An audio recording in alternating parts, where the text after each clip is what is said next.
What's up everyone, Tsunami Red here. Today's video is all about the String Butler. There's already lots of videos out there about what this is, but basically this helps with intonation, sustain, and tuning stability for guitars with 3x3 headstocks. There are different versions for different guitars. The one I have here is version 4, and I'll be installing this on my Flying V. Let's do this. Here's how it's packaged.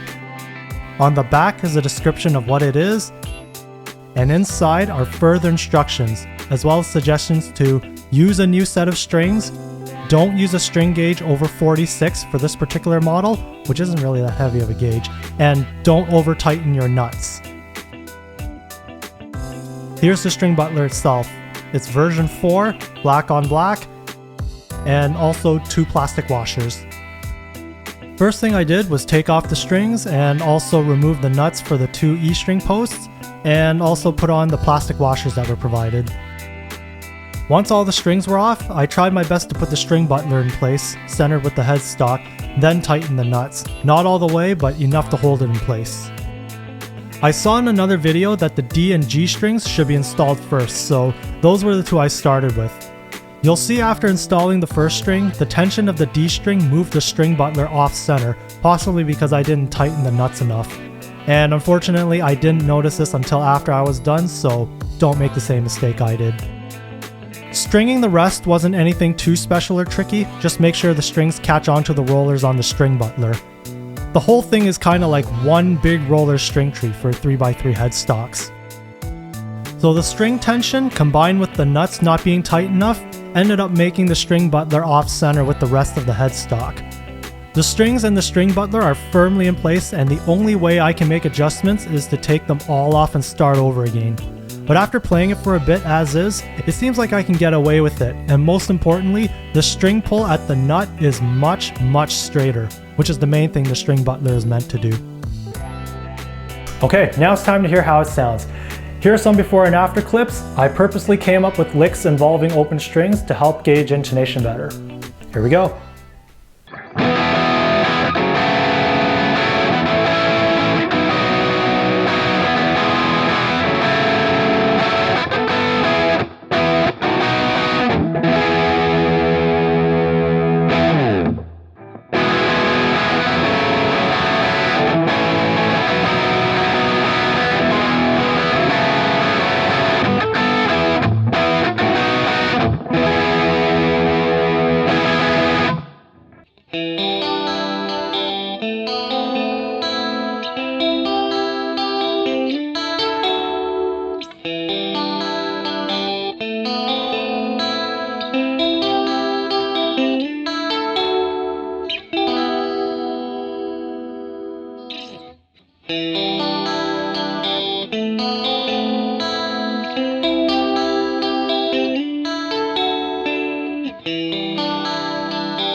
Okay, so you guys probably have your own opinions on what you just heard, so as to what I think.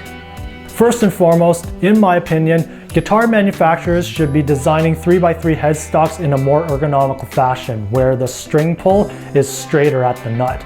PRS already does this, Jackson does this, Schecter does this, Ernie Ball probably has the best designed headstock, so Gibson, Ibanez, all you acoustic guitar companies, you guys should be taking note.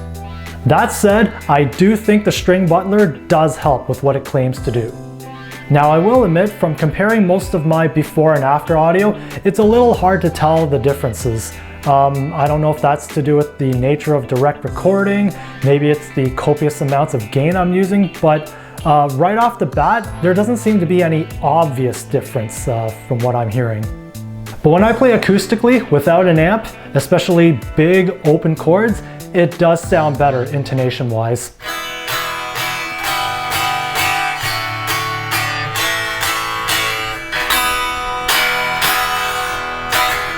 Hopefully it's not a psychological thing, but I do find it sounds better to my ears. Tuning also holds up better as well, especially after doing lots of bends. It wasn't too hard to install either. Some of you may find it ugly or tacky, but in my opinion, the benefits do outweigh any issues that you may have aesthetically. There are different versions in different colors. I picked this one, it's a black on black, because it's a match for the black hardware on my guitar. But there's a lot of different options, different colors, different finishes, so you're bound to find one that's a fit for your guitar. So overall, I would recommend this, especially if you've got an expensive high-end guitar like a Gibson or a fancy acoustic. It does help with intonation and it doesn't cost very much. And one more thing, if you are interested in this, and like me, you live in Toronto, the official distributor for the String Butler lives in the GTA. I was very fortunate to meet up with him in person and I purchased it from him directly, so I got to save on tax and shipping. So for all you Toronto residents, that's an added bonus. Alright, so what did you all think? Would love to see your comments below. Thank you so much for watching. Would really appreciate it if you could give this video a like, a share, and by all means, please feel free to subscribe to stay on top of all my future videos. I've got some big ones coming up. This is Tsunami Red, signing off.